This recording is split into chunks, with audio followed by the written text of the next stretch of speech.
कश्मीर के बारे में देखिए, कश्मीर के बारे में तो हमने सिर्फ जब ये सवाल उठा था कि भाई कश्मीर में क्या होना चाहिए, तो हमने बोला था कि कश्मीर में ये होना चाहिए कि पहले तो आप आर्म्ड फोर्सेस, वहाँ पर बहुत ज़्यादा हिंदुस्तान की सरकार के खिलाफ लोगों की फीलिंग है, और वो फीलिंग इसलिए है क्योंकि वहाँ पर बहुत ह्यूमन राइट्स अब्यूसेस हुए हैं सिक्योरिटी फोर्सेस वगैरह के द्वारा।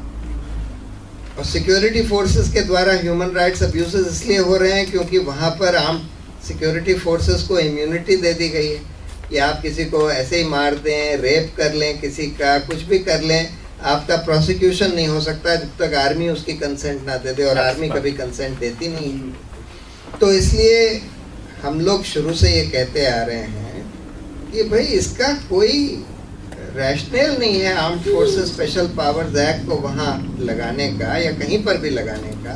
और ये अभी वर्मा कमेटी ने भी बोला है, उससे पहले जस्टिस जीवन रेड्डी की कमेटी ने भी बोला था कि armed forces special powers act repeal कर देना चाहिए। तो उसको पहले रिपील किया जाए, जो ह्यूमन राइट्स का वायलेशन कर रहे हैं उन लोगों को पनिश किया जाए। वहाँ पर अगर अच्छी गवर्नेंस चलती है तो हम उन लोगों का कॉन्फिडेंस फिर से जीत सकते हैं। लेकिन अगर हम फिर भी उनका कॉन्फिडेंस नहीं जीत पाते और फिर भी ये इसी तरह का जो डिसअफेक्शन है जो चलता रहता है, तब फिर उसका क्या कॉन्सिक्वेंस होगा? उसका कॉन्सिक्वेंस वही होता है कि अल्टीमेटली किसी भी जगह जब लोग इतना ज़्यादा डिसअफेक्टेड और खिलाफ हो जाते हैं तो फिर वहाँ सुइसाइड टेररिज्म शुरू हो जाता है।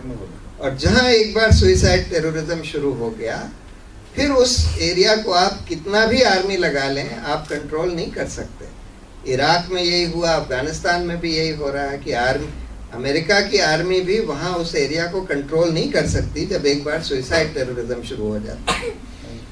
तब उस हालत में हमने ये बोला था कि भाई अगर फिर ऐसी हालत हो जाती है और अगर वहाँ के मेजॉरिटी लोग इंडिपेंडेंट कंट्री बनाना चाहते हैं तो फिर बना लें, उस कॉन्टेक्स्ट में बोला था। लेकिन खैर मैं इंडिपेंडेंट कंट्री के फेवर में इसलिए नहीं हूँ क्योंकि वहाँ ये गारंटी नहीं होगी कि वहाँ हमारे कॉन्स्टिट्यूशन के प्रिंसिपल्स एनफोर्स होंगे।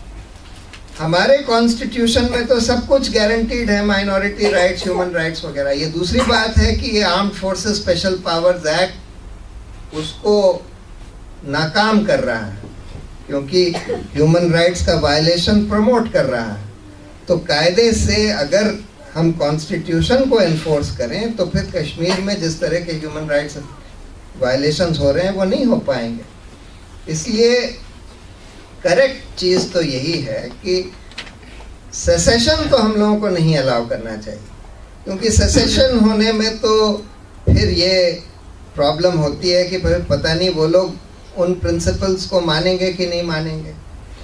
हमारे यहाँ तो कम से कम संविधान है, उसमें ये प्रिंसिपल्स बिल्कुल एम्बेडेड हैं ह्यूमन राइट्स के, माइनॉरिटी राइट्स के। लेकिन विद इन दैट हमको पूरा decentralisation, maximum decentralisation of power करना चाहिए, जिससे कि कश्मीर के लोग जो चाहते हैं अपना करते रहें, सो लॉन्ग एज हमारे कॉन्स्टिट्यूशन को फॉलो करें। पूरे कंट्री, सारे पूरे कंट्री में यही होना चाहिए कि maximum decentralisation, maximum autonomy and however strict adherence to the basic principles of the constitution.